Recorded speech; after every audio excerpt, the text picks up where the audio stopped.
It's Anthony Damaso here, and I'm from Architects Declare. So welcome everyone. About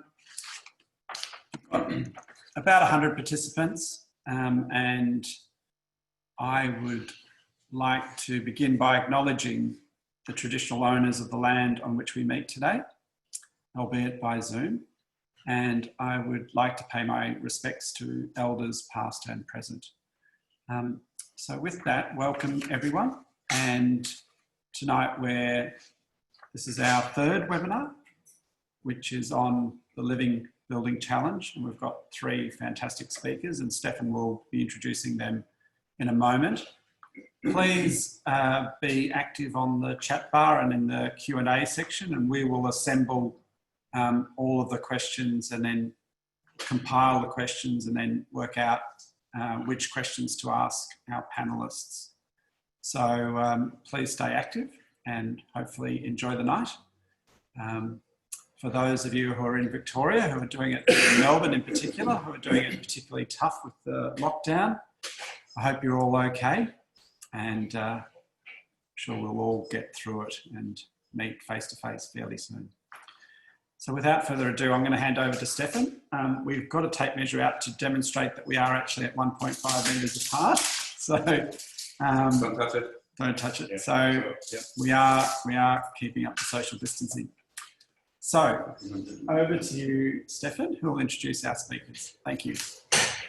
Okay, thank you everybody. Thank you for attending tonight in these sort of still strange circumstances. So today is the 22nd of July, and we are actually 2 days away from the first anniversary of Architects Declare in Australia. So that's obviously a time, time for reflection and also a time for review. And of course, a lot of people ask, so what have you done in the last 12 months? What have architects done to tackle climate change? How do they stand to their commitment? Obviously, a lot has happened, and I won't go into details. I just want to maybe point out one thing that I really appreciate about Architects Declare, that it brings us together as professionals, it unites us, and it also connects us to other professionals. So in this context, I'm very happy to have, as Anthony said earlier, to have three fantastic speakers tonight who come from three different organizations and will sort of elaborate on their activities. So without further ado, I want to introduce Professor HELEN LOCHHEAD first. Professor HELEN LOCHHEAD is the outgoing national president of the Australian Institute of Architects. She has a Bachelor of Architecture at the University of Sydney, a Master's of Architecture of Columbia University in New York. She was the Deputy Government Architect of New South Wales for 9 years, and since 2016 has been the Dean of the Faculty of the Built Environment at the University of New South Wales. Helen, I assume you probably had a very busy day being the outgoing president. So I'm very, very grateful that you could make it tonight and talk about the climate action that the Institute of Architects has taken, and especially talk about the Climate Action and Sustainability Taskforce from the Institute of Architects that you brought to life during your presidency. So thank you, Helen, and over to you. Thank you. Thank you, and thanks very much for inviting me today. You're right, it has been a busy day. We had our AGM, so I have passed on the baton to the next president of the Institute, and I learned today that I was actually the longest serving president, which was something I hadn't realized. It felt like that too, but the benefit of that is that you can get a lot of things done. And so I'd just like to share with you this evening some of the things that we have been working on in the climate action and sustainability domain. And I've got a quick presentation here to share, but I don't know how to do it with it on. So just go to. No, but I don't know how to do it with the. Have you got it? Yep, we can see it. But it looks like the it's just the actual. Is that okay? Because if I do it on the, if I show you the actual slideshow, I lose all my controls. So that's fine. We can see it, and I think absolutely fine. Okay. All right. So The past year, as you would know, has been one of the most challenging periods in recent times, an intense time of activity.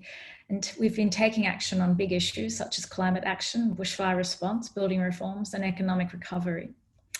The Institute has really been there to respond and support its members in this disruptive time, but we've had a clear focus on advocacy, direct member value, and sustaining a strong and viable institute which affirms us as respected leaders amongst our peers.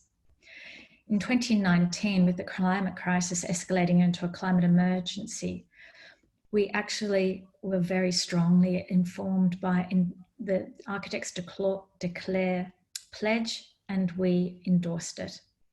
I was very strongly of the view that we needed to actually do more. And so following, I'm sorry, I just don't know whether I can, building on our strategic vision for 2018 to 2020, which is really about having a responsible approach to the built environment and being a public voice. We demonstrated that by affirming our pledge to Architects Declare. We all know the importance of the Sustainable Development Goals, and this underpins all that we do. But it's particularly important to architects and practitioners in the built environment because the target of 11 is actually so much intertwined into every other key target in the SDGs, as you can see by this diagram. So as architects, we have been very active in this space about what should be done before the pledge was made. There is a plethora of information about how we as practitioners can do better. The challenge for all of us is which to use, which is best, which is right, and how we can actually be effective. The purpose of setting up the Climate Action and Sustainability Task Force at the Institute of Architects was really not to reinvent the wheel, but to actually put some frames of reference around what we could do, which is going to help our members become more climate responsive and more affirmative in their action and their work, so that we could demonstrate that we were leaders in the field of architecture and more broadly in the built environment. As we all know, the built environment is one of the key contributors to carbon emissions, and if we take action, we can make the world much more likely to achieve our targets and aspirations. So we did a national EOI. We had an extraordinary response, about 100 expressions of interest with statements of why people were the right people to be involved. And as you can see from this eminent lineup of our task force, we have Professor Dea Prasad, who was the leader of the CRC for low carbon living at UNSW, Carolyn Pidcock, and also Jeremy McLeod, leaders in the Architects Declare movement, Peter Sullivan from New South Wales, Liz Brogden, an academic from Queensland, Stefan Bruce from Victoria with the OVGA, Ross Donaldson from WA, and supported by Leanne Hardwick and Belinda Strickland from the Institute. So we set out a purpose of what we were going to do and how we might do that to measure our success. We also made sure that we had such an incredible response to our call that we developed a sort of a reference group of people with particular expertise that we could draw on in these working groups. And this is the list of people here. And we also were keen to collaborate with our colleagues. We've set up a national roundtable with the peak industry bodies, which we led in Canberra, the AILA, PIA, and Engineers Australia, because we believe together we're stronger. And of course, Architects Declare, although not a peak body in the same sense, is also one of our collaborators. So we said about terms of reference, and this gives you just an idea, and this is almost like a shopping list rather than an end state about activities that we thought we needed to look at and cover and make sure we had it firmly in frame. So I'm not going to go through that. But we set up 4 working groups. And each of these working groups are led by 1 or 2 of the members on the task force. And they are getting our own house in order, because I believe to actually walk the talk, you need to lead by example. So the first thing we are doing, and I'm working on this with Jeremy McLeod, is doing an audit of all the Institute's operations. And we believe that if we can make, well, our commitment is to make the Institute carbon zero in 2020. That's the pledge that we've taken. And if we can do it in all our premises nationally and through our operations, we can also use that as a benchmark for all our practices in our membership. So, for example, we have small premises, we've got owner-occupied premises, we've got some tenancies in bigger buildings. So we think that within the portfolio of real estate that we operate in nationally, we've got a good cross-section of all the types of occupancy that our members also use. We've also completely minimized our carbon footprint through travel. We actually we instituted Zoom meetings long before COVID came in to reduce our mileage. And we've also looked at our supply chain purchase. So that's something that we're doing, and we're going to make those findings available to all our members. We also have a task group working group looking at benchmarks, targets and tools to identify the best practice. And the real challenge about this, and we all know there is so much there, why can't we just copy paste? Why don't we just adopt what's there? You know, the reality is that the built environment is different in every part of the world. It's different in every part of Australia. We have different standards. We have different regulation from one state to another throughout our own country. So we need to have those which are fit for purpose. So an audit of what exists is being done, and so we can come up with parameters which are useful and accessible and fit for purpose. The third group, and that's being led by Deo Prasad. The next group is policy and advocacy, and this will be informed by the work of the other two groups, and we will firmly advocate for what government needs to do to actually lift its game in terms of procurement, ensuring that it procures low carbon buildings and practices what it preaches. What industry needs to do, what clients need to do to be informed clients, and what the profession can do to profile best practice.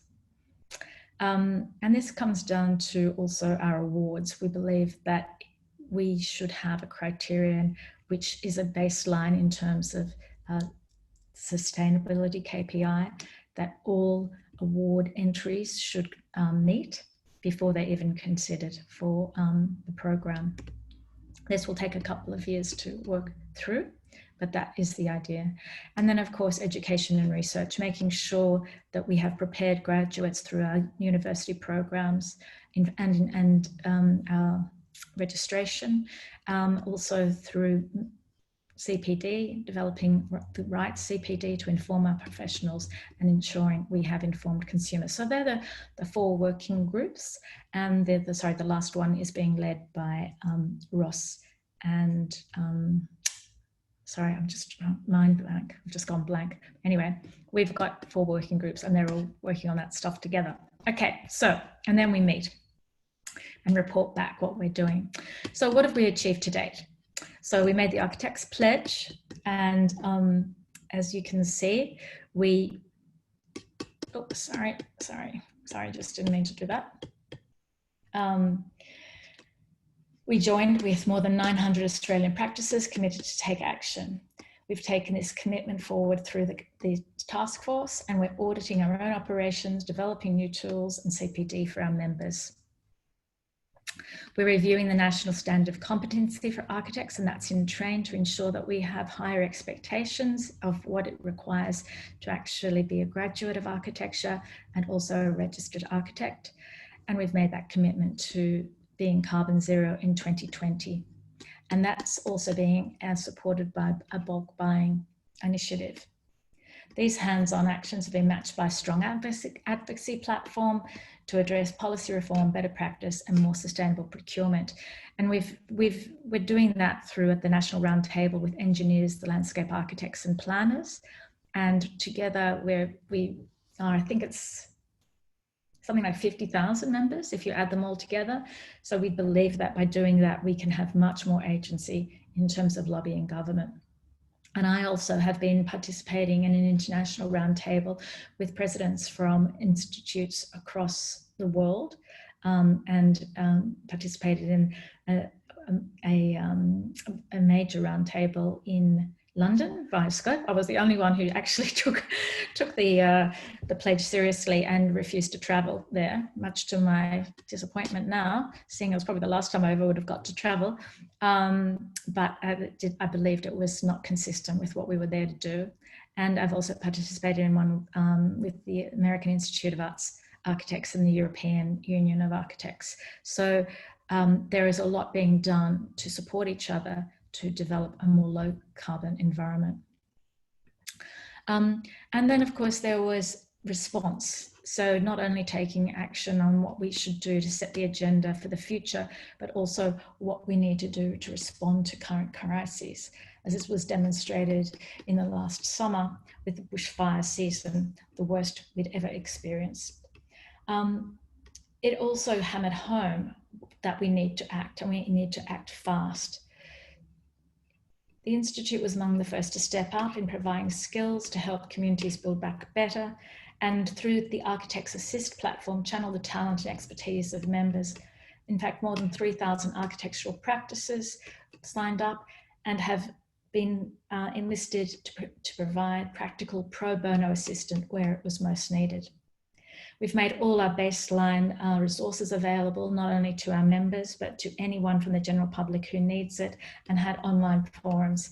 One of the most successful symposiums we had was the Building Back Better Symposium in February in Sydney, where hundreds of architects participated, and many of whom have gone on to partner with communities in need.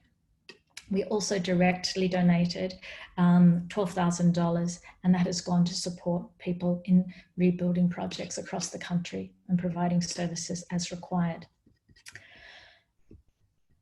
So, next slide, please. We also think it's important to communicate what we do, and we're communicating with our members about how they can get involved, how they can be part of the future in terms of a low carbon future, but also helping those most in need through Architects Assist, informing themselves through CPD, and finding out what's available through our webinars, and what we do in terms of our advocacy to government. So we'll continue to do what we're doing. We'll lead our members in the built environment through the global pandemic. We'll provide more services to our members to ensure that they have the tools to be better informed, and CPD to make that happen. We've got an ongoing commitment with other built environment peak bodies, and this will continue into 2020 and 2021. But most importantly, the Institute will engage in the critical issues that shape our collective future and demonstrate our value and leadership through our actions, by affecting positive change in our practices, our projects, and advocacy to ensure sustainable low carbon communities across Australia become the norm. So that's it in a nutshell. And I think that is the last slide. Yeah. So thank you. And I'm happy to ask any questions. Thank you, Helen. That was fantastic to hear. Fantastic to hear that some milestone decisions have already been made. And obviously, I'd like to encourage all our Institute members to utilize the support that the Institute can provide.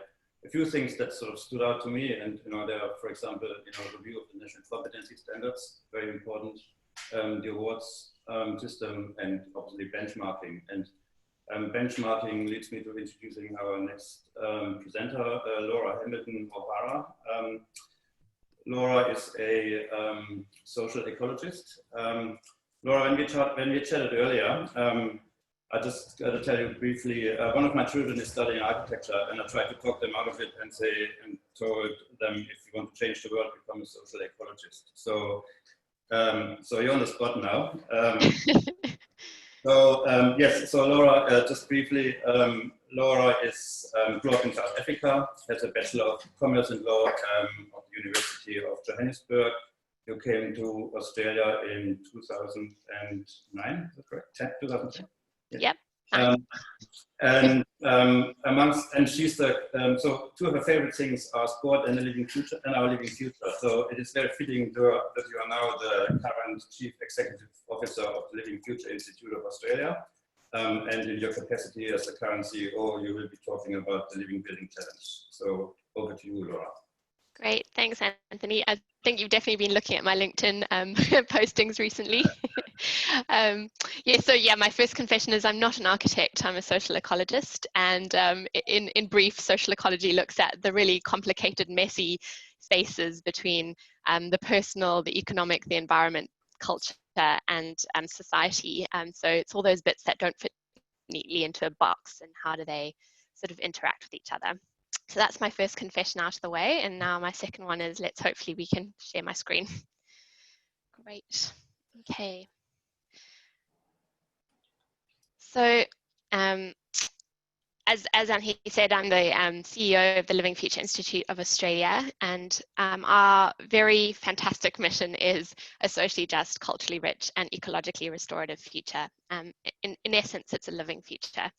And the thing that really compelled me to this role, even though initially I was hesitant because it is built environment and really based on buildings, what drew me to this role was this mission. And my entire career has been based around how can I use my skills and passion and energy to create the most impact that I can. So the mission of the LFIA really kind of drew me to it. How we relate to the International Living Future Institute, which I'm sure a few of you might have heard of. We're an affiliate of the International Living Future Institute, and they're based in Seattle.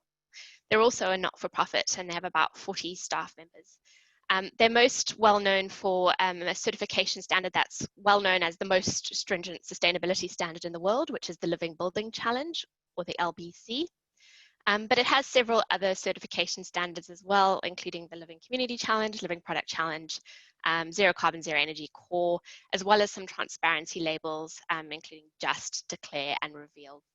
Today, I'm mostly going to be focusing on LBC, Living Building Challenge, but I'll touch a little bit on Declare and Just as well.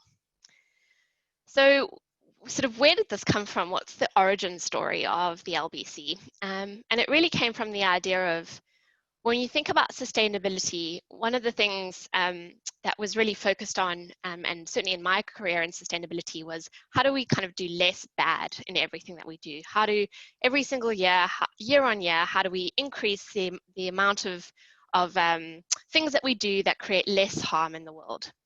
And the LBC really flips that on its head and sort of makes you think about, well, instead of thinking about what's less bad, could we actually think about what does good look like? And I think that's quite a transformative way of looking at things, and really makes you have to shift your mindset. It's not something that's business as usual plus, it's really a change in how things are done completely.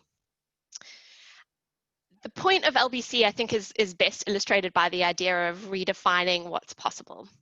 I'm sure many of you will recognize this is a photo from Roger Bannister beating the 4-minute mile.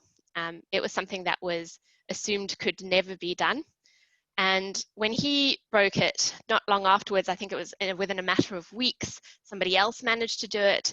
And now in current day, school children managed to do it. I mean, they're pretty fast school kids, but the point is that many people were able to do it after Roger did it the first time.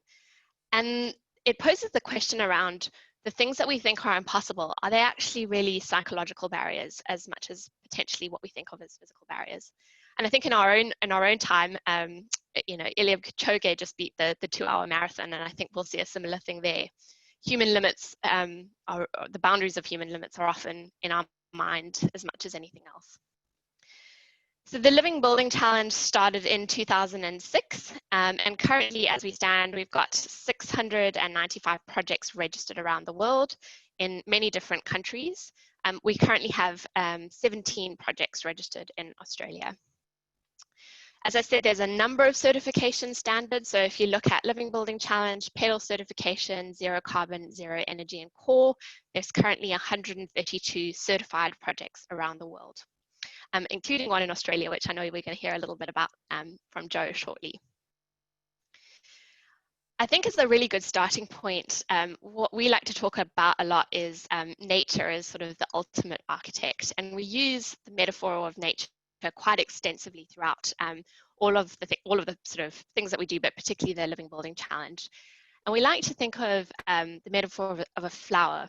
So if you think about a flower is really, you know, if you have one nearby or you've got some on your balcony, think about how adapted they are to place. The fact that they harvest all their own energy and water, they are able to kind of operate and live day to day without creating a whole lot of pollution. They're part of a whole lot of integrated systems that work holistically together, and they're beautiful. Something I just sort of learned in the last week actually is the root word for beauty and the word for calling in Greek are the same. And I liked that idea of beauty is not a benign or stagnant thing. It's actually something that beckons you and calls you, which I thought really sort of spoke to why beauty is an important part of the Living Building Challenge as well. So it is a certification tool, but it is actually much more than that. It's a philosophy, and that really speaks to that idea of what does good look like, and using that as a way to think about things and shift your mindset. So much as there is, you know, guidelines and advice, it always comes back down to the core philosophy. If you get stuck of what would be the good in this situation, what's the best possible thing that you could do, even if there aren't currently answers, it comes back to that philosophy. And the other thing that it is an advocacy tool. So as you will have noticed, there are a few hundred buildings that are working to this standard. But the point of every single building is that it's almost a pebble dropped in the water that creates ripples and affects many, many buildings as they're being built as well. I'll chat a little bit about that as we go along. But it is about creating advocacy as well as actually creating a building. We've also been doing a whole lot of living building tours actually during lockdown and speaking to a lot of the people behind the scenes, sort of the architects, the urban agriculture people, the builders, the material specialists. And I think one of the actual real products of the Living Building Challenge is transformative behavior in people, to be honest. So every single one of those individuals that have gone through the process have been profoundly affected by doing that project. And whether they go on to do another LBC project or not, they never look at buildings the same way again, which I think is pretty special. It's an incredibly holistic tool.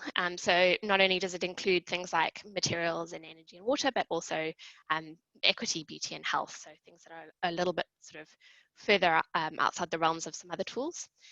It's based on reality. So you actually have to measure at least a year's worth of data before you get certified. It's not based on sort of design or what you think might happen. It evolves over time. So between 2006 and 2019, we've had a number of iterations of the Living Building Challenge. It's a living document, which feels quite nice in terms of the intention, and it gets updated pretty regularly based on projects attempt it and then notice things that maybe don't work or maybe don't sort of match with the intention of the petal, and they give that feedback and it changes and adapts over time. And that's sort of part of our role also in Australia is taking this tool that is based in the US and trying to understand how it fits into the Australian context. One of the exciting things that's coming up this year, actually by the end of this month, is we're about to recruit a technical working group from industry looking at exactly that. How does this tool fit into the Australian context? And actually, how does it work with other certifications? Helen just mentioned a plethora of other certifications and standards. How does it work with those as well? So we're on to the 4.0 version of the Living Building Challenge, and there's a couple of changes to it, but I'll just give you the overall structure. So when Joe talks about all of these things, you'll know exactly what he's talking about. We're going to continue with the metaphor of petals, of flowers, and go into petals. So these are the kind of categories that you're working with, and each of these petals works with the others. It's not like there's separate sort of siloed pieces, but yeah, there are 7 of them, and under the 7 petals, there are 20 imperatives. And with the Living Building Challenge, it's not you can't just kind of pick and choose which ones you want to do. If you're going for full LBC, you have to do all of them, and you either do them or you don't. It's not a matter of, you know, getting 70% of the way there and then you pass. You actually have to complete the imperative to achieve it. So these are the imperatives that sit under them. There are 20 of them, as I said, and we'll briefly go through each of them just to give you an idea of what the intent is behind it. You can work with 4 typologies here. So many people think the Living Building Challenge is only appropriate for new buildings, but it can be used for existing buildings, interiors and landscapes. And there's some differences in terms of what imperatives are used when, depending on what you're actually working with. And there's a diagram at the end that you'll see that clearly demonstrated. So place is the first petal, and I think fittingly so. It's the idea that you need to think about whether a building should exist in this place at all. Is it suitable that a building is built here? And in building that building, can you actually restore the landscape to something better than when you found it? It also looks at creating some resilience through urban agriculture, and prioritizes a human-scaled living, so pedestrian and sort of bicycle access rather than sort of fossil-fueled cars at this stage, which is the majority of cars. And I think with us all being in lockdown, I don't know about you, but certainly in our neighborhoods, I've noticed people playing on the street so much more, and kids out on their bikes, and have a new appreciation for this idea of prioritizing people over cars and the amount of space that creates. And then habitat exchange is in recognition of no matter how carefully we build, we're still going to cause some damage or maybe destruction, and the idea that somewhere in the world you should look after a piece of land of high biodiversity value in perpetuity. So habitat exchange is part of it. What often happens is projects that are registered in the same year or completed in the same year, they normally kind of club together their habitat exchange and conserve a big piece of land altogether rather than sort of buying up small patchworks all over the world. So that's place. Water sounds pretty simple. The intent of this water is to think about water as a precious resource and treat it as such. And you minimize sort of the waste and use of potable water, and also look at the entire hydrological cycle, and make sure that your project is fitting in with that cycle as well. So it seems simple, but it's certainly a tricky one to sort of handle as well, and is considered one of the 3 hardest petals of the Living Building Challenge. Energy, again, it seems really simple. So the idea behind this is that a building, at its very simplest, a building needs to generate more energy than it consumes, and it needs to generate at least 105% of its energy needs over a calendar year or a 12-month period. It also needs to account for all its embodied carbon of the project as well. Health and happiness. So this is the idea that in building a building, you're creating a building that is full of air and daylight, and is low in terms of things like VOCs.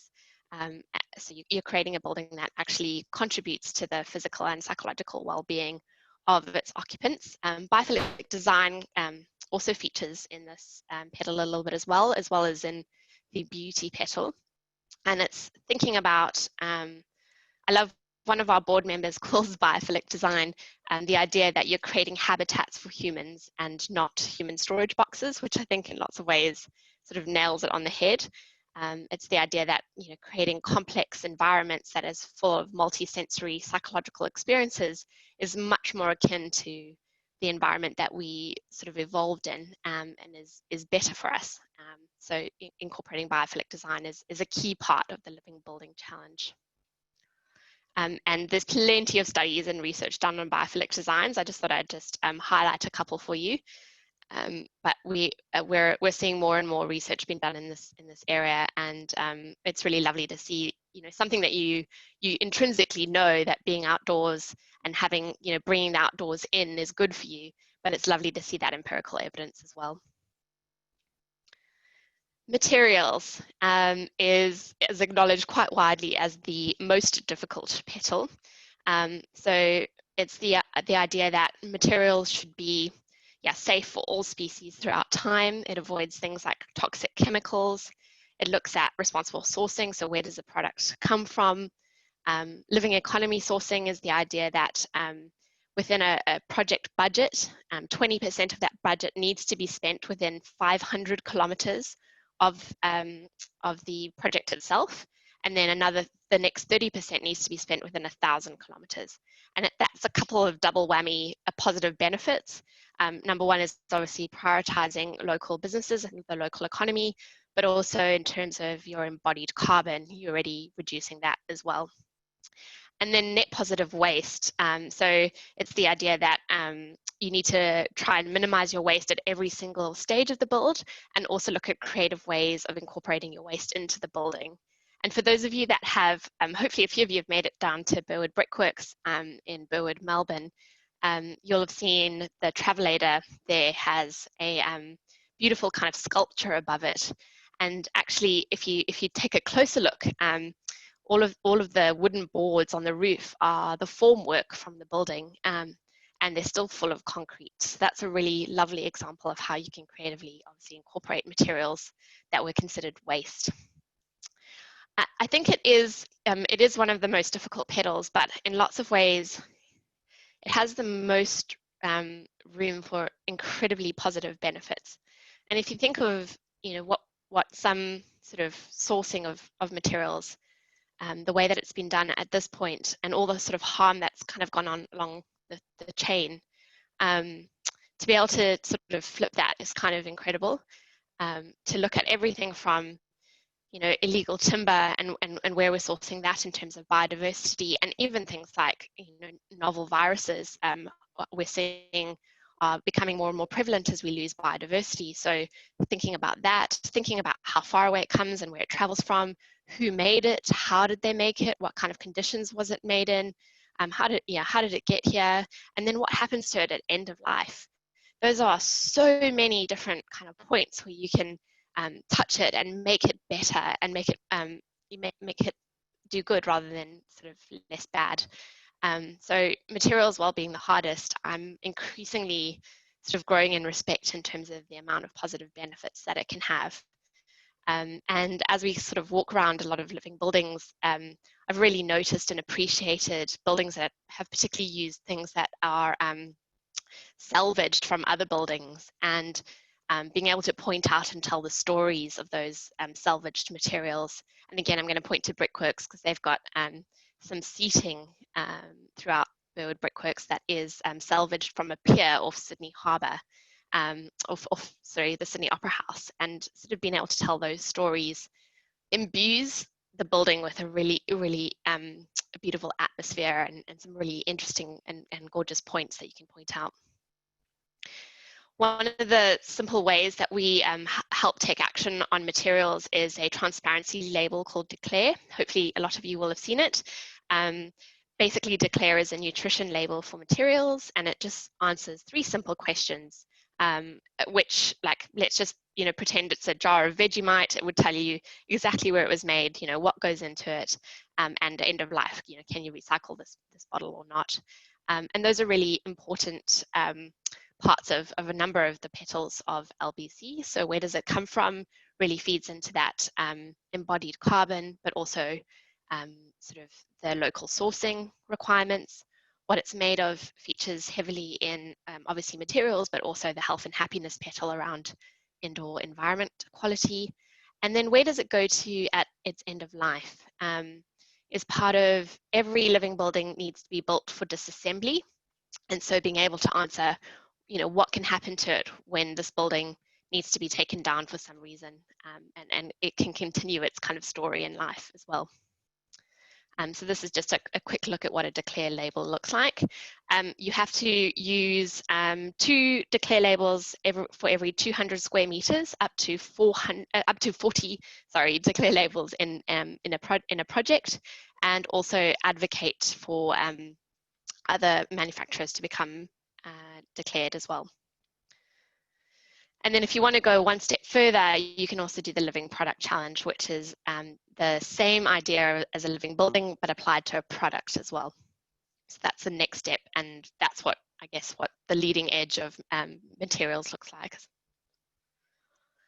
Equity is around supporting a just and equitable world, and looks at two factors: universal access, so the idea that living buildings shouldn't be something exclusive that only sort of somebody who's incredibly wealthy can enjoy, but actually should benefit all of society.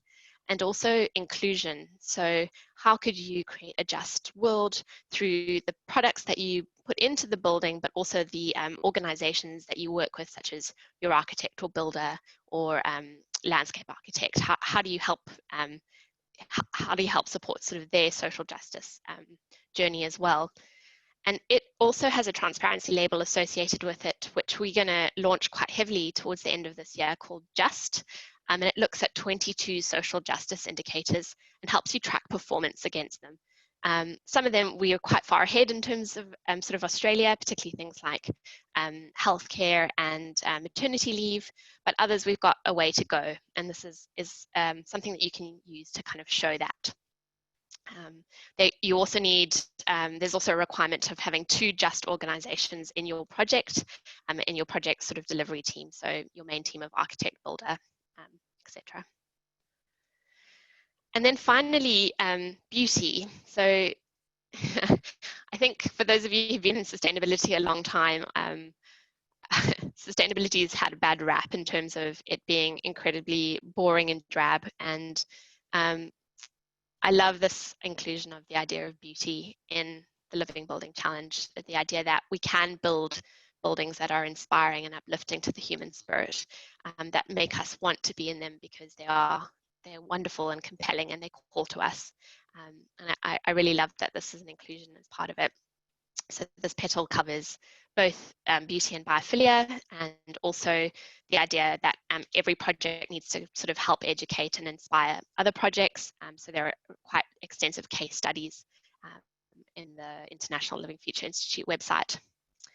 So this is a very quick summary matrix of all the imperatives and which typologies they apply to, so that you can sort of see it all together. You may notice a couple of symbols on it. There's symbols for something called core, which is one of the certification levels. For core, you have to do 10 imperatives. We don't necessarily actually promote core very much in Australia. It was originally put forward as it filled a gap in the States in terms of LEED and Living Building Challenge, but we felt that gap wasn't in our market, so we don't promote it very much. I don't think there's any need to kind of compete with other standards. I think we should do what we do really, really well, so we don't use it very much. The only way that it comes in is something called petal certification, which I'll talk to in a minute. Scale jumping is the idea that maybe you can't meet the entire imperative on your site, on your building site, so you can actually look beyond it if it makes sense. So let's just say you can't fit enough solar on your roof, but maybe your next door neighbor, if you include that, it would add to it, and it would also benefit them as well. So you can look at scale jumping. And then hand printing is allowed in some instances, and this particularly comes in if it's like an affordable housing project. So you can look at doing as much as you can within your site, but then also looking at how you can maybe meet the requirement by helping other sites reduce their water requirement as well. As I said, for living certification, all 20 imperatives need to be achieved. And as things stand, there are 26 fully living certified buildings globally. We've got one in Australia, one in New Zealand, and the latest one actually was a winery that was certified in the US. And then if you're not quite ready for living certification, you could also do petal certification, which means you have to do all the core imperatives and either the water, energy, or materials petal, which are the most difficult, most challenging petals to achieve. And finally, just to end, I guess I just wanted to acknowledge 2 things in the context of what's going on right now. One is, We can't keep doing the things that we've been doing because they've gotten us to the world that we live in right now. And while there's many things that are great about that, there's lots of things that need to change, and we need to think about things differently. The thing I love about the Living Building Challenge is that it takes action on biodiversity loss, climate change, social justice. It supports local manufacturing. It creates resilient places, all in one tool, which I think is pretty needed right now. And the other thing is just a personal reflection, given sort of where we are, again, all that's going on. As was mentioned in the start, I grew up in South Africa and lived through the change from apartheid to a democratic society under Nelson Mandela. And the one thing I believe with my entire heart is that big change can happen, and it can happen really quickly because I've lived through it. So thank you so much. And yeah, looking forward to hearing Joe dive deep into the SBRC. Bear with me. Yeah, thank you, Laura. That was a very good and comprehensive presentation. So it has already generated quite a few questions. So we're looking forward to the Q&A after. And of course, it's sort of good to back it up with an actual project. And that leads us to our next presenter, Joe Ages, who will talk about the first certified project in Australia that got certification under the International Living Building Challenge. Just briefly about Joe. Joe has been a director of Cox Architecture since 2006, and he is also the former New South Wales chapter president of the Australian Institute of Architects. He currently sits on the New South Wales Minister for Finance and Services Advisory Group and the Dean's Advisory Board for both US and Canada University.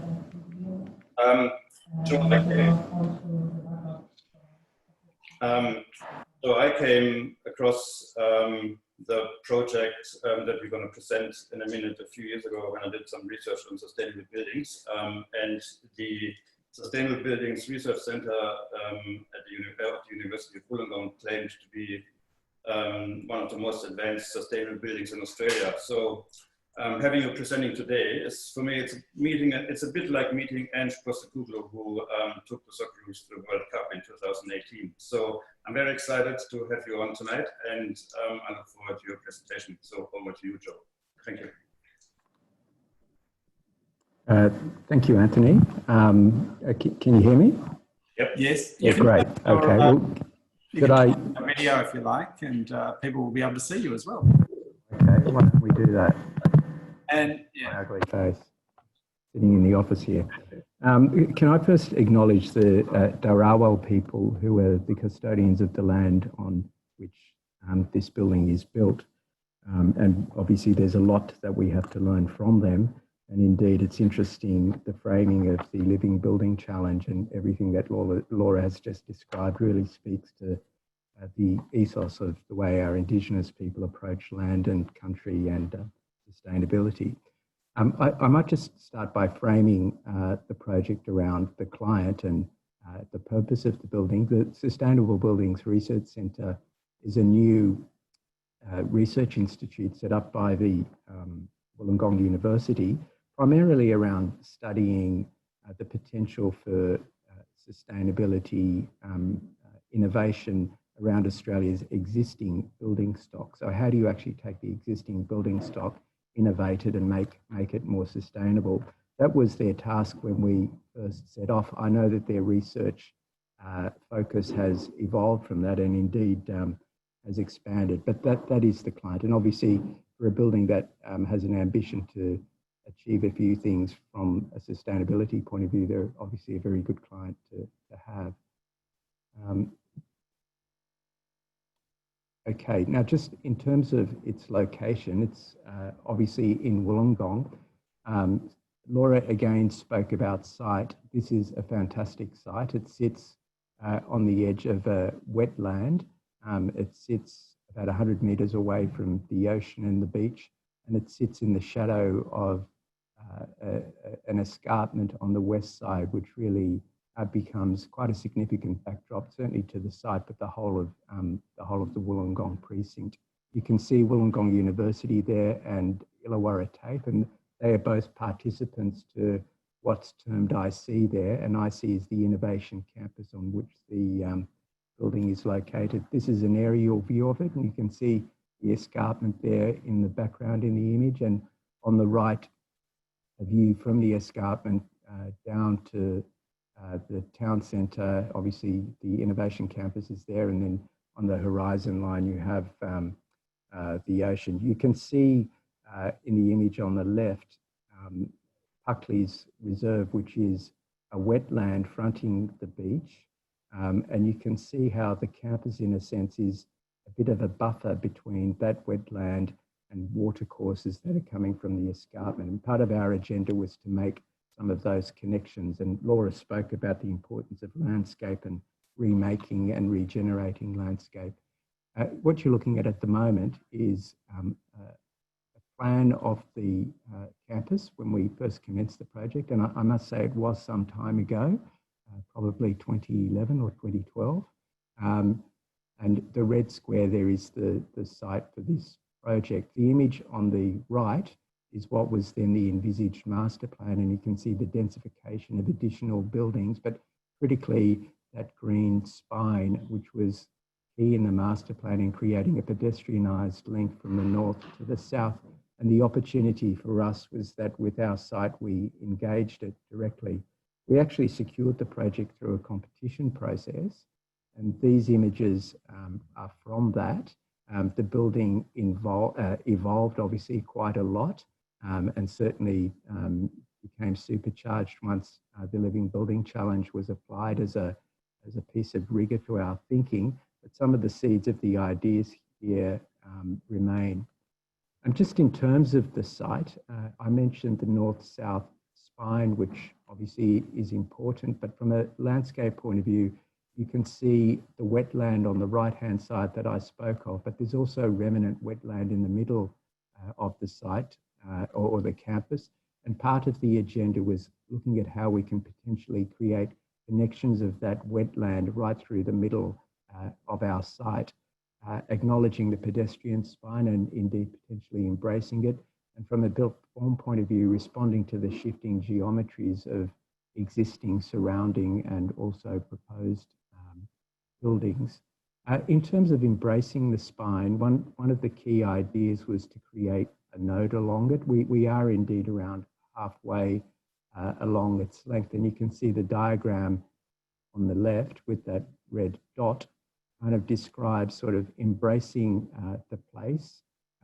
Obviously, there's equity and accessibility opportunities there, as Laura described, and creating kind of this landscape moment of intersection of spine, landscape, and engagement, obviously, with the building itself.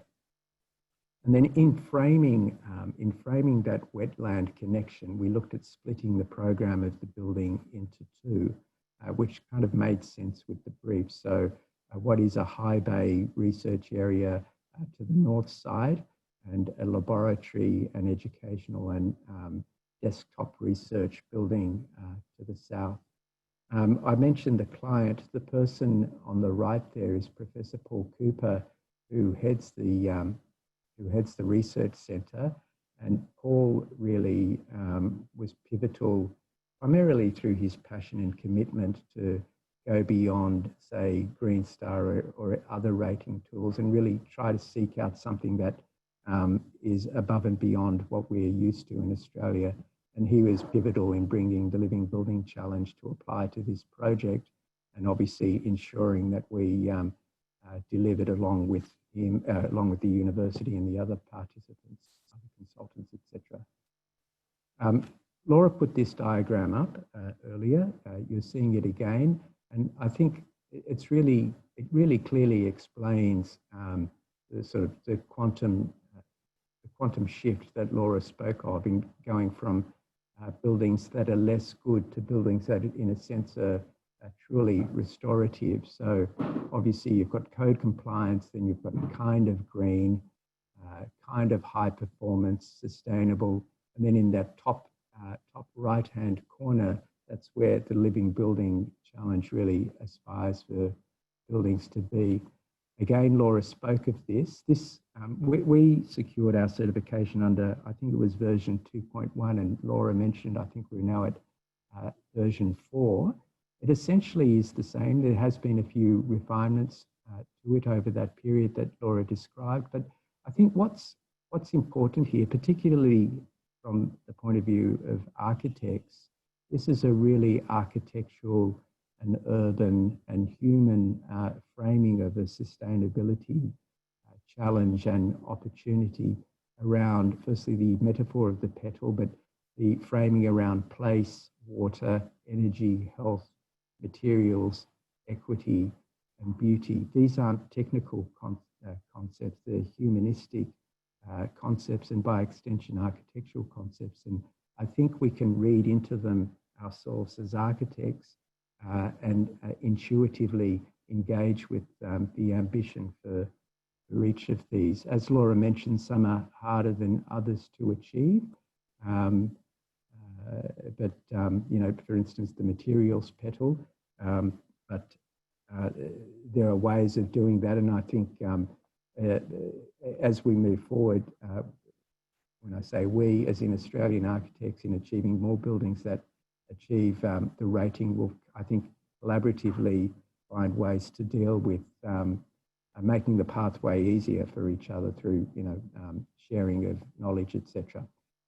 Just in terms of the building, just looking at a couple of plans here, I mentioned the ground level, or the building itself, was split in two.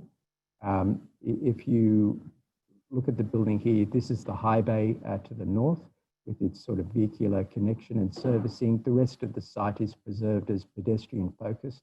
This site was also fenced, and we removed all the fences, opened it up to not only the adjacent building, but also to the street. And again, that's part of the agenda in regard to the Living Building Challenge. There's the wet lands coming through, and an agricultural garden to the east side. In terms of the engagement of the spine, that's the area here where my cursor is showing. And then we have a display area, some common teaching facilities, some small labs on the east side. And then you see this north-south spine that engages the two buildings with, as I said, the high bay building, and again, some small laboratory buildings adjacent to it. All of these spaces naturally ventilate, and they all have good, robust access to daylighting. This is the upper level plan, which is essentially an open floor plate. As you ascend via this stair, you come to a collaborative zone, which has a kitchen bench and a work table placed in it. So it's purposefully orientated around the center of the floor plate. And then there's the individual work areas to either side. It is generous outdoor learning spaces. And there's a link back down to the urban agriculture downstairs. There's a test bed and a link to a green rooftop as well. You can see on the left here, this screen, which was made of leftover timber, etc., after the construction, which provides some protection to the west and provides a bit of an iconic object and identifier for the building. Here you can see a couple of the elevations, and I might just say, in terms of sustainability, obviously they're very distinctive, the roof forms, that is. They are roof forms and shapings of the building that are driven by dealing with essentially the cross ventilation that I mentioned and enabling the daylighting. The image, the hand sketch image that you can see at the top there, is where we were at the competition. So you can see how the thinking has evolved over time. This is the view of the building from the west on that pedestrian spine and the gathering place under the roof that you can see on the right-hand side. You can see the ability to transparently look into the building. You can see the use of materials, and the embodied energy aspect of this is quite critical, as is the passive design approach. And a focus of the design team was to absolutely minimize the amount of energy usage and to maximize the passive design potential of the building as the first target, and then any active systems were really thought of secondly after those initial kind of considerations are developed. And that again, thinking as an architect, that was a critical kind of rigor and framing of the project to really get it to work passively as much as possible.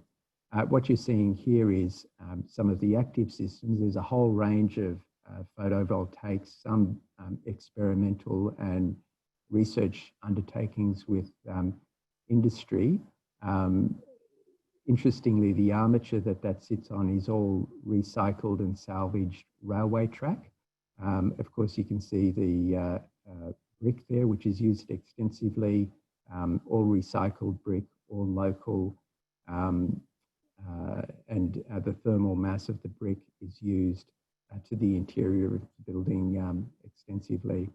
This is the south elevation, and you can see the extensive roof form encapsulating the spine on the left-hand side, but also providing shading on the east side.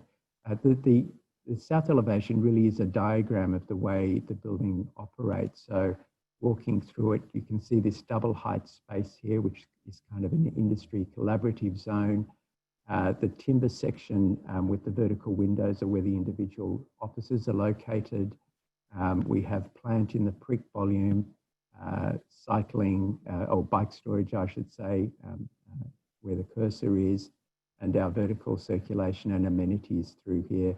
You can see the generous south light that is positioned right across the entirety of the floor plate as well, which enables not only good natural daylighting, but also enables the cross ventilation. And I might mention the thinness of the floor plate. So having the Institute as the client, and along with our consultant engineers, there was a lot of kind of almost combative modelling in trying to study things like the optimum floor plate width and built form to enable cross ventilation to not just intuitively work from an architect's point of view, but to really robustly work and be verified from an engineering point of view.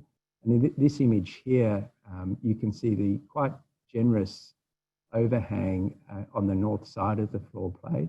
You can see the transparency of the glazing, and I think critically, the fact that there's no blinds on the building. So one of the great success stories, I think, is that the lights are never turned on in this building. The daylighting works so well that there's minimal need to do that, and hence there's minimal energy use.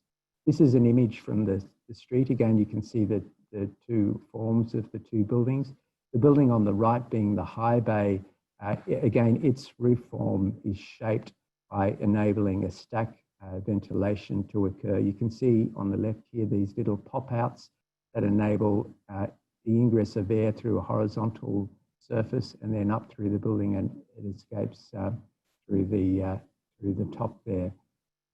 I might mention these photographs were taken a few years ago, and the landscape has really grown. So the building is now sitting really quite comfortably in quite mature landscape. You can see the urban agriculture here, and I must say this is really well tended, I understand, and well used by the researchers. So they come from their workstations down that stair that you can see. They literally tend the garden, pick their tomatoes and lettuce or herbs or whatever, and go up in that communal kitchen and make their lunch. So it's ideal, and it does work primarily because of this embracing of the ambition by not only the client, but of course all the building users and the researchers that are in occupation. The image on the right, you can see a little plaque here, and Laura mentioned the sort of the advocacy aspect to living building challenge projects.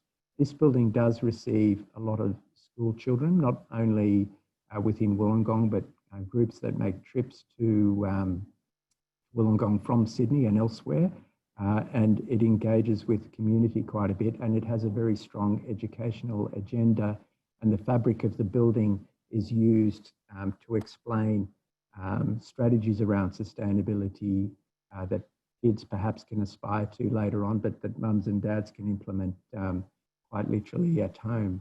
Again, here you can see the extensive use of timber. All the timber is recycled and salvaged. That's white mahogany boarding that you can see in the background there on the building in the distance. And you can see the ability to look through the building from one side to the other. There is a high degree of transparency achieved. This is within one of the educational spaces that opens out onto a display area. And you can see here that all the framing of windows and doors, etc., is timber. The thermal seals on this building are incredibly rigorous and of a high standard. And that's one area in Australia that I think we've got a lot of work to do, how we seal our buildings. A lot to learn from the Europeans in that regard. All of the services are exposed, all of the thermal mass is exposed. It's a building that kind of tells a very robust, honest story. But at the same time, there has been kind of an ambition to have a research building that is almost domestic in its scale and in its feel. And that might be illustrated perhaps by the image on the top right. And you can see the thinness of the floor plate and the great capacity for natural daylighting throughout the floor. You can see the use of bringing greenery, etc., into the building, and some of the kit. There's a range of mechanical systems that we've used in the building. VAV, hydronic floor heating. We have a labyrinth. We actually tested the labyrinth in detail and determined, or the engineers, I should say, determined it doesn't work. However, Paul made the decision to retain it and use it as a research piece. So it is really a research building, and the fabric of the building is part of the sustainability research. And you can see kind of this important fetish for the minimization of material. So everything in the building, every material, every finish should do more than one thing. And if it isn't rigorously doing that, then you need to question why it's there. And when you apply that sort of thinking and you start to decarbonize the building immensely, and coming back to my point earlier about really getting the passive aspects of the building right as the first thing that we should do. And that's an area that obviously architects have principal control of. It's not about technology, it's not about bells and whistles with wind turbines and photovoltaics, etc. It's about keeping the technology simple, getting the passive systems to work, getting the design to work passively, and minimizing the materiality as much as possible. I mentioned the use of recycled material. We used a group that are local, and Laura again mentioned the importance of kind of engaging locally. This group kind of directed us to a lot of materials that could be recycled, including the railway tracks that you can see kind of in their original form, top right, and how they're deployed through the building to that photovoltaic armature that's also providing some shading, but also used in other parts of the building and including the landscape. I mentioned recycled brickwork. The brickwork is all local. There's 4 generations of it. And the image of the person that you're seeing there is our kind of local Wollongong University brick anthropologist that directed us to various brick sources, but also, as Laura mentioned again, was able to tell really interesting stories of where different bricks were sourced from different parts of the Wollongong locality. That's his cat sitting on some brickwork above, by the way. Again, a bit further afield, like the Brickworks building that Laura mentioned, there's some quite significant hardwood that's been salvaged for this project. And some of it comes from a dismantled bridge called the Hornibrook Bridge, which is located in Queensland.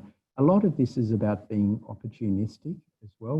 That one was on the radar early on, and we kept track of it, and we almost lost this timber, but we were able to have the university purchase it, in fact, not the contractor, to ensure we could incorporate it into the building once contract was tendered, etc. Laura mentioned the materials petal and some of the challenges around that. I suppose that there's sort of two ways of framing that.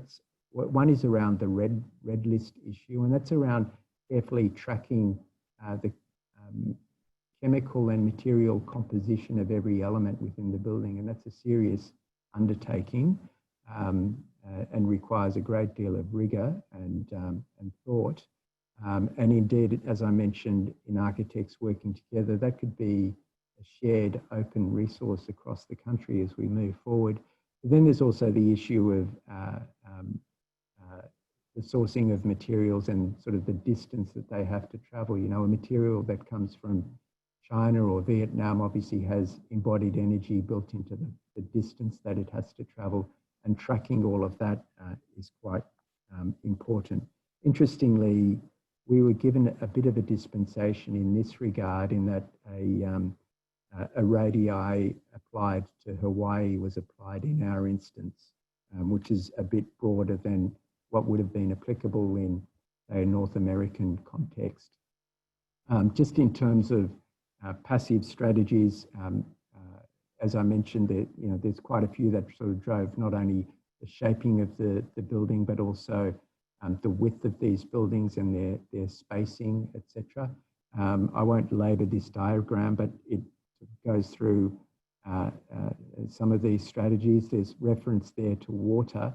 All of the water is captured off the roofs and is reused in the building. We did actually get another dispensation, and that was around the fact that the university is a public authority, and the water authority required that we use potable water in the kitchen basin, in the dishwasher, in the eye wash for the labs, and I think seriously for firefighting purposes. But all of the other water is captured and reused off the roof. We also have a black water system that we use through the precinct, through a kind of recreated wetland garden, and more broadly through the campus. The university has ambitions for a grey water system through the entirety of the campus, and this building is designed to enable a plug into that should it occur. I mentioned the bike parking here. Again, not just for the users of this building, but more broadly for the university and indeed users of the public building that sit next door. You can see the white mahogany here and kind of the approach to let the building weather. And indeed that kind of has been a strategy from day one in considering materials, that the materials kind of are highly textural, that they speak to their context, that they are crafted and they register the human hand in their making, and that they are left to age gracefully and register time as the building ages. And of course the university has embraced all of those ideas. Here's some other views of the interior and a few areas where we've sort of collaborated with local craftsmen in bits and pieces. You can see the bike bollards on the top right, the balustrade with its glass balusters and hardwood timber, that's sort of the handiwork of a local craftsman, as is some of the timber like that table there, which is all constructed out of local hardwood made by a local craftsman. So it's sort of engaging the human hand and engaging in local skills and techniques, etc. On the other hand, there's collaboration and lots of technology in this building. Interestingly, this building is the first building to have a hydronically heated post-tension slab in the country, which I didn't learn of until we were well down the track. And the image on the right there is PVT, photovoltaic thermal, which is a research undertaking with BlueScope, whereby thin film PVs with an air gap underneath, where as the PVs heat up, we capture the waste heat underneath and reuse it into our mechanical system. And that gap underneath also enables the PVs to retain more stable temperature, thereby increasing their usable life. So that's just one example, but there's a range of research undertakings with various parties around the building, and the building is very much kind of the site itself for research and testing. And then I suppose just to close out, bringing it back to kind of the simple principles around the petals that Laura spoke of, and an architectural framing around that. The nice thing about the Living Building Challenge in applying it to this process or this project was just the, not only the rigor that was required to be brought to all the thinking and all the design decisions through the process, but there was kind of a latitude and a framing and an ability to frame and set your own course with the client in determining what the agenda was for each petal and how you would interpret the ambition of the petal in a way that's really suited your project, your client, your context, and your opportunities. So with that, I'll conclude. So thank you all for listening.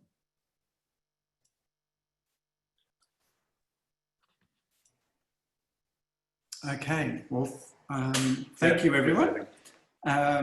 Amazing presentations from every panelist.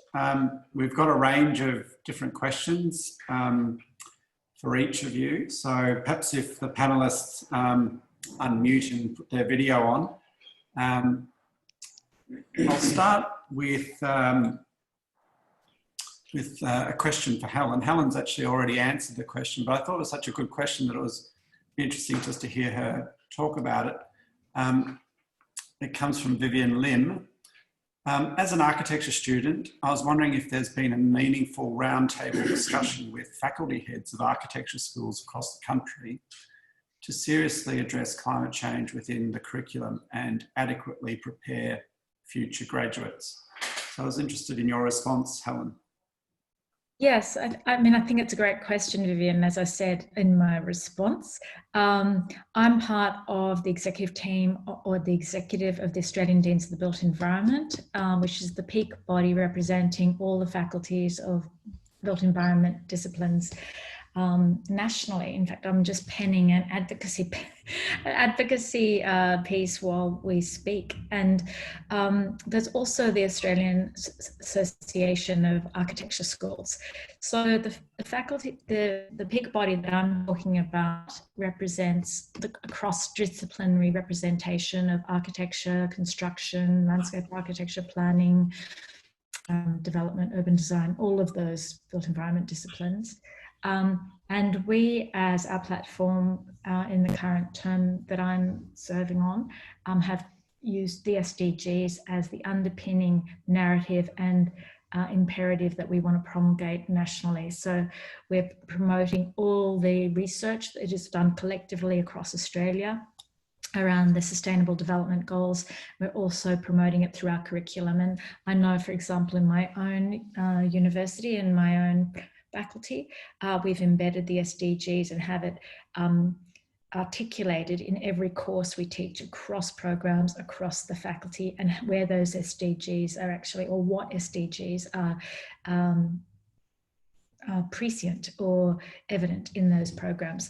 We also include cultural understanding, Indigenous cultural understanding in our curriculum as well, and we're embedding that across all our programs as well.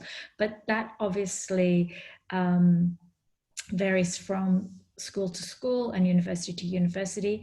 In our university, we're very focused on climate action and low carbon environments because of the CRC and because of the provenance of the school. Some are more humanities focused, others are more STEM focused. And so how people embed these requirements in the curriculum varies from one institution to the other. But at my university, we've had a very strong focus on ensuring our graduates have an ethos and the skills to design for a low carbon built environment in their future careers. I hope that answers the question and provides some background. Okay, yeah, thank you, Helen, for your answer. I think that gives me also actually courage to ask one of my children to move out of home and move to Sydney, so to continue their architecture course. But next question is for Laura. Laura, would you say that the Living Building Challenge as a certification framework, it takes into consideration post-occupancy evaluation within the first year after completion? Can you elaborate a little bit about what you actually measure in the first year? Energy use, happiness, I don't know, just be interested to hear what the assessment criteria are. So there's a number of things that you can do quite early on, so you don't have to wait a full year. So things like your materials list might already be done. But the data that you specifically need are your energy usage and your water usage over 12 months. So looking at buildings that might be in, Seattle or New Zealand, you'll obviously have quite big shifts in terms of weather. So you need to look at the entire 12 months, what will happen, and show data for that. Quite a number of buildings kind of go through their first 12 months and realize they need to have an adjustment. So then they adjust and then measure again for another 12 months. So those are the two, water and energy are the two very critical 12-month performance indicators. So do you interview people, for example, or occupants? Do you do sort of, is that sort of part of the, I'd be interested actually to, just to get responses, I mean, we had last time we talked about passive house and obviously we found that the students, didn't close the windows. So the energy use was obviously not what it was anticipated. So is there sort of an engagement with the occupants? I'd be interested in that. Yeah, there is, and different buildings do it in different ways. So we just had a 3-week kind of conversation with the Paddock and did a live webinar with them, and they're an eco village of 26 houses. Currently there's 8 that are built, and to become a resident there, you go through a whole series of workshops around sort of what how this works and what the ethos is and why it works this way. So it's very much a process of, I guess, co-creation and collaboration. So there's that part of it. I think the other sort of quite interesting thing is, particularly in some of the office buildings, the way that they've designed it is contributing to behavior change as well. So I think kind of a quite cheeky but quite interesting thing is something we call the Irresistible Staircase. So that's something that's prevalent in the Bullet Centre, but also in Brickworks. And it's the idea that you would design a staircase somewhere really compelling and kind of invites you to take the stairs rather than take the elevator if you can, or the escalator.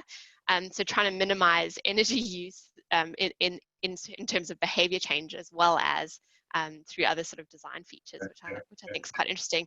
And I guess the other point, Brickworks is quite a good example of this too. One of the key features about Living Building Challenge is that it looks at a whole building instead of just base building, which is more common in Australia. So Burwood Brickworks has 46 retail tenants, and they had to engage each of those tenants to be part of the Living Building Challenge. So that looked at things like their shop fit out, but also, Woolworths as a tenant and Reading Cinema as a tenant. And they had to really look at their whole supply chain in terms of changing things so that it was red list free or could get sort of declare certification.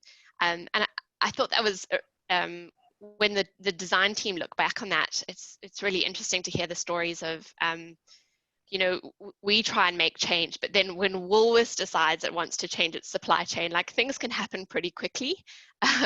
So in terms of engaging the tenants, they were really crucial to get on board so that they could understand, you know, why are you doing this? And also Brickworks is going to be visited by the most number of people of any living building in the world.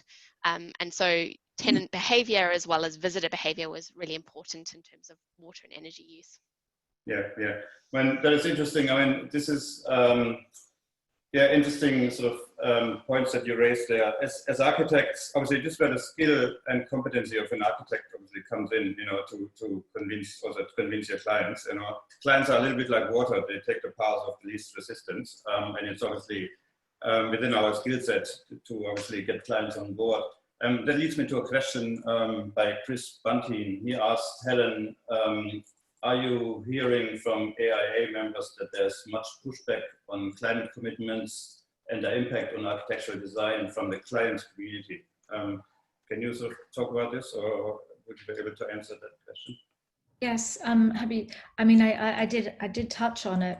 I do think it varies. When we have informed clients, they're the first to recognise the value of the investment in sustainability measures that actually are more cost effective in the long term. The upfront capital cost and commitment pays back dividends, not only in financial benefits, but environmental benefits, health and well-being, happy client, you know, happy tenants or happy end users. So it's a virtuous cycle, but not all understand that until they actually live it through the whole life cycle of a building. So often we find from when I talk to our members about changing the requirements for submissions to be part of the National Awards program, to include certain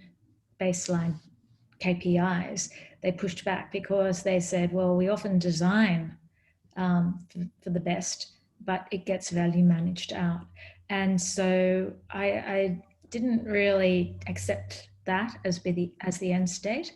I thought we can also do some research on that and find out how much is as designed and how much is as delivered, and to then make a case to government, to industry, to clients about what architects are capable of delivering, what can be achieved, but what is falling short because of, you know, short-sightedness, value management, lack of understanding from the procurement end. So it is frustrating, but I think it's a process rather than a definitive line. We have to go through a process of incremental improvement, and that includes upskilling architects, upskilling clients, and upskilling government and the general public to expect better standards as the baseline so that we have a better built environment in the end. Okay, thank you.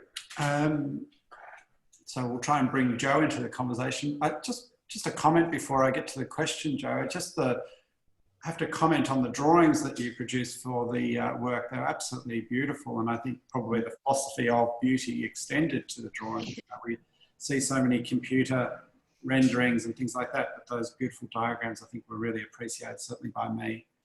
So I'm going to ask you a question again from Chris Bunting. I'll ask two questions actually, because I'm sure you'll be able to answer them.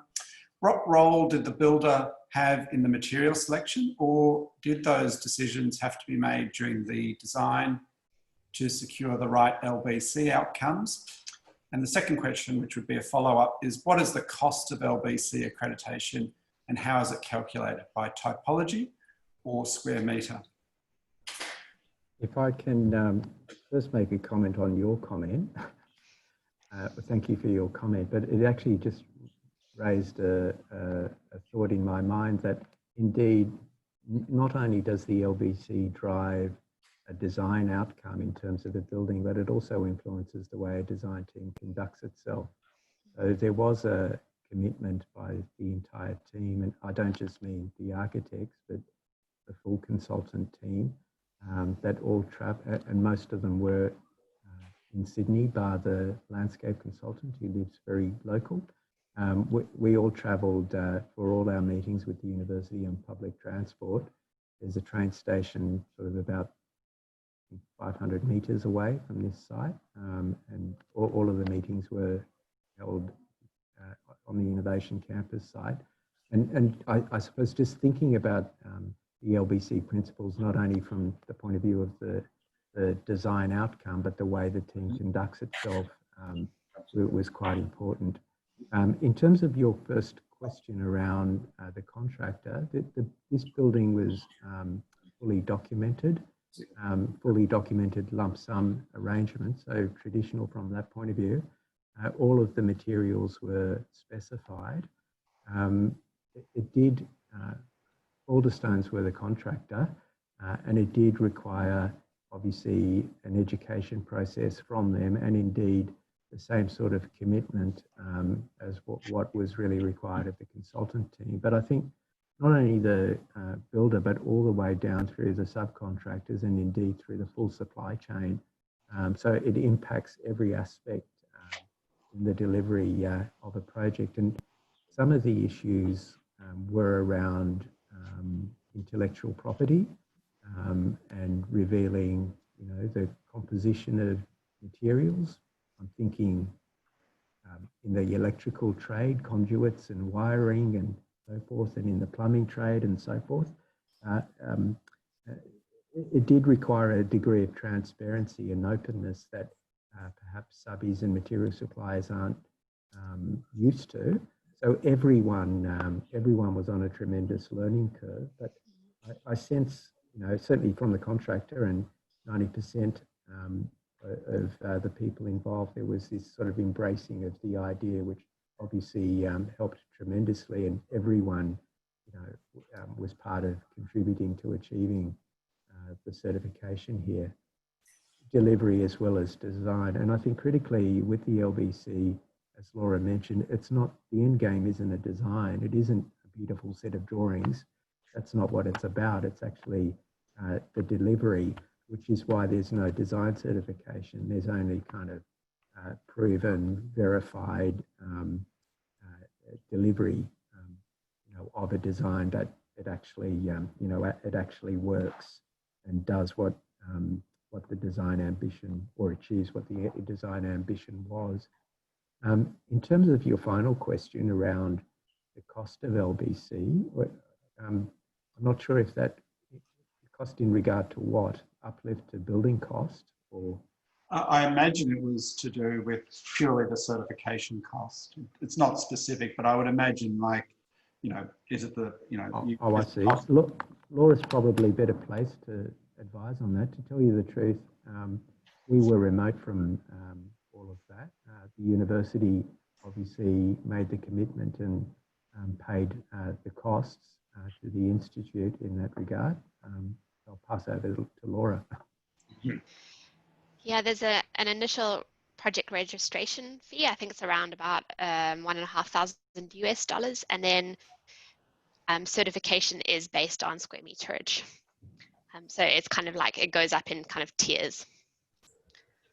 And presumably that's paid to the Living Building Council. It goes to the International Living Future Institute. So Living Future Institute Australia are not actually involved in the certification at all, don't receive any certification fees. It goes directly to the ILFI in the States. Okay, cool. Yeah, so a few other questions, both to you, Joe, and Laura. So what are the other certified buildings in Australia? There's the Brickworks in Ringwood, so that's that? SBRC is the only fully living certified building in Australia. There are only actually 3 outside of North America. So one in Spain, and then one in Australia, and one in New Zealand. So 26 buildings overall, but we have 17 projects currently in the pipeline in Australia. Right. So Joe, do you have any in the pipeline? I mean, is it going to lead to other projects that will be certified under the Living Building Challenge? Where are you at, sort of, within the practice? In my regard, well, we've 2 things. Firstly, there's the advocacy aspect of the building, and an advocate for these issues itself. I think having been through the process, it's incumbent on practices to also advocate and share knowledge, etc. And hopefully this exercise is part of that advocacy. We advocate these principles in the LBC to clients where we think it's appropriate. I think, as Laura mentioned, there needs to be a will and a desire from the client to achieve this, and obviously an interest. And some clients, probably, to be quite frank, institutional clients are more likely at this stage. But as Laura mentioned, with Brickworks and so forth, there's some very, very commercial clients now, like Frasers, that are embracing this. And indeed, we've spoken to Frasers about another project in regard to the LBC. So it's great to hear the numbers that are coming through. And I think Laura's final slide really summed up the kind of potential snowballing impact here of kind of the applying the LBC to projects. And I'm not sure if Laura is going to like me saying this, but I'll say it anyway. Putting aside certification, as architects, the 7 petals that I mentioned around, place, water, energy, health and happiness, materials, equity and beauty. What a great way to frame your thinking around any project, be it an alts and ads for a house. And I heard Anthony mention that he secured one today, which is great. But, he could take those principles and use them to apply a rigor around sustainability thinking to his project, perhaps without recourse to seeking certification. But you can set the principles and the agenda, and for the right project, you can aspire to certification. And I think importantly, and as Laura pointed out as well, it's not about buildings necessarily like the Sustainable Building Research Centre, a $25 million university building. It could be an interior, it could be an urban design project, it could be a house renovation, etc., or a new dwelling. It could be applied at all scales through a whole range of kind of landscape, through architecture to urban design projects. Definitely, can I respond to that if that's okay? I'm definitely not against what Joe just said at all. I think we need more buildings doing this, whether they kind of go ahead with certification or not. However, I will say SBRC was the first, and it was such a pioneering building.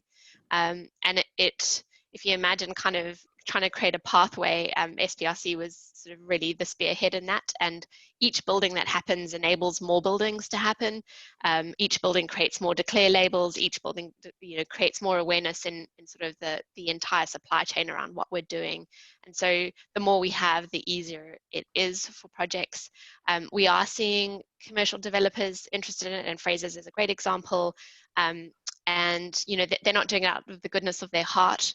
It certainly aligns with their values and mission around demonstrating that they want to take a leadership position, and doing a certification that is recognized as that sort of standout in terms of sustainability demonstrates that. But they're also making a commercial return on investment as well. So I think that's also really helpful in terms of kind of bolstering the business case of Living Building Challenge, which is a question we get asked all the time. What's the dollars and cents behind it? Yeah, and of course, this is something obviously that feeds into previous sort of comments that were made.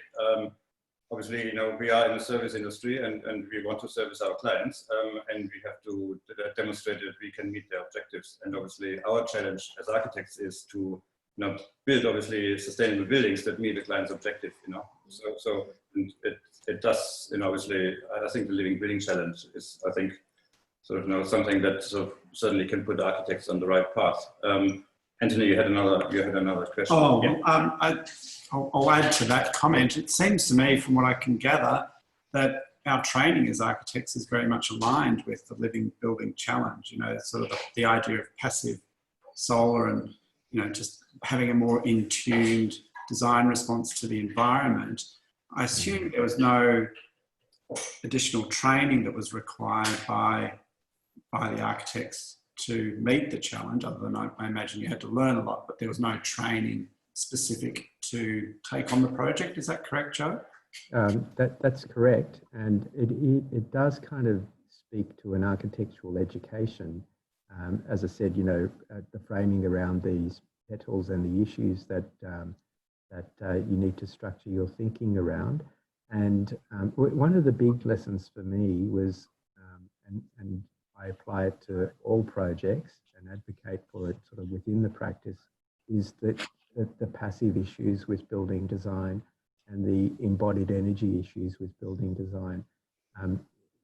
Getting those, just forgetting all the technology and all the noise and all the numbers and sort of dense modelling that engineers prepare, just put all of that aside and go back to the core principles about what good architecture is, and what good passive design is. It's kind of central to what we do. It's not something applied. It actually is at the heart and core of just simple good architecture.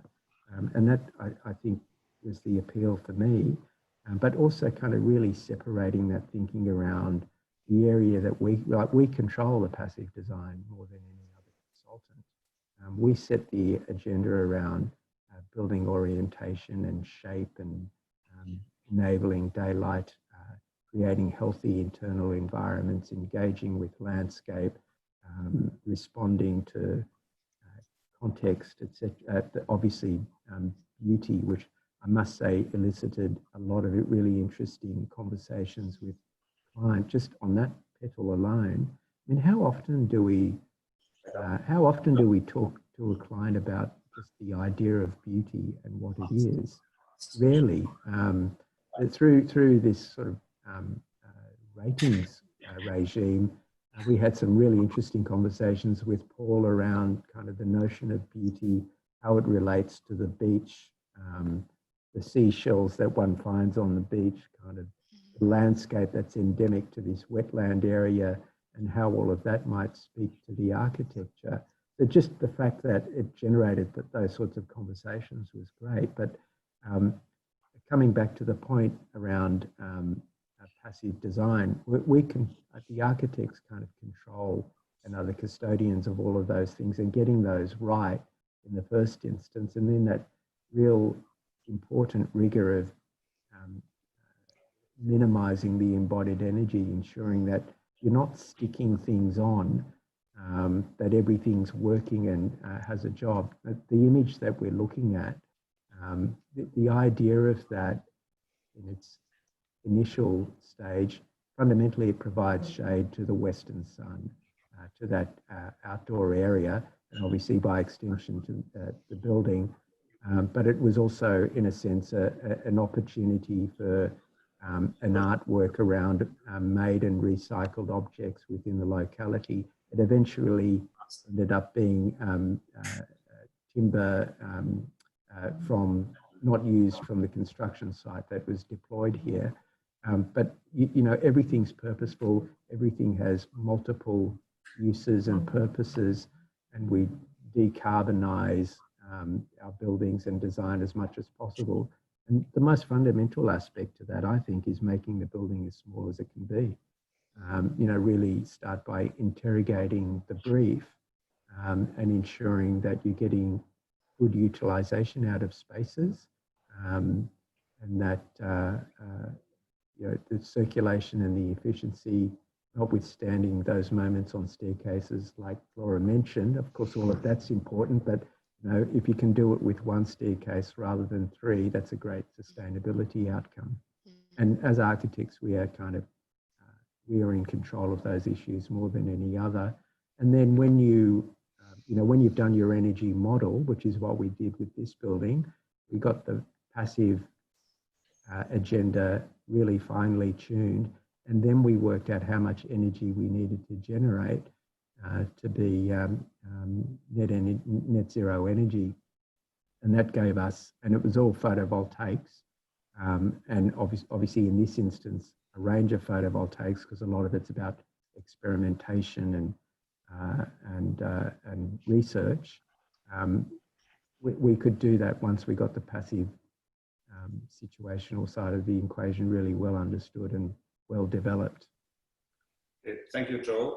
We have time for one more question. One more question. And then and then we finish, which is also the question of the night, which wins the award for the best question of the night. This is an Architects Declare event, and Caroline Pitcock asked, do you think that the Living Building Challenge is a good way of achieving your commitments you have made as a signatory for Architects Declare? No pressure, Joe. No pressure, Joe. I think it's, if you look at the commitments in Architects Declare, there's a range of commitments. Some of them to do with how, as a profession, we work together to advocate for sustainability outcomes. It's about how we conduct our own practices and our own ethical positions on these matters, how we engage with our clients. But in the tapestry of all of that, I think the LBC is a great opportunity, and whether we embrace it to the point of certification or at least embrace the principles and some of the ideas around it, I think it's all an important part of kind of the Architects Declare agenda, absolutely. Thank you. Before we conclude, I'll just throw to Laura, who can mention membership and upcoming events, because I think certainly I haven't known a lot about this movement, so it'd be really good to know where we can find out more. So Laura. Thank you so much. So we're a membership-driven not-for-profit, and we absolutely rely on the support of our members to continue to further advocate and educate in this space. So if you're not a member and you are interested in creating a living future, which I'm assuming all of you are, I highly encourage you to become one. And now is an excellent time because we've got a number of events coming up, which are quite exciting. As I mentioned earlier, we've been running a lunch series on Tuesdays between 12 and 1, exploring different Living Building Challenge projects, doing live tours and speaking to the people who helped shape them. Joe was one of our guests a couple of weeks ago, which was lovely. Next week, Tuesday, we're touring Te Kura Whare, which is the Living Certified Building in New Zealand. It, to me, is about the equity petal more than anything else. It's been built by the Tūhoe Māori, and it looks at how a building can be about restorative justice and reclaiming culture. So highly recommend the live tour. And then on the 27th and 28th of August, we have a Oceania Biophilia Summit. So 2 days looking at biophilia best practice and also doing a design sprint. So a number of things on the horizon in the next coming months, and we'd love you to join us and learn more about the Living Building Challenge, but also creating a living future together. Thanks. Thanks, Laura. So we'll conclude at that point. I think, unfortunately, we're not in the same room. We can't give you a huge applause. And I was sort of searching for an applause button on the chat bar. Alex, don't, so, make some noise. But look, thank you very much, Joe, Laura, and Helen for your input. It's been fantastic, and yeah, we'll see you again. And stay safe, everyone. So thank you. Okay, thank you very much. Fantastic. Thank you. Bye all. Thank you. Thank you. Bye-bye.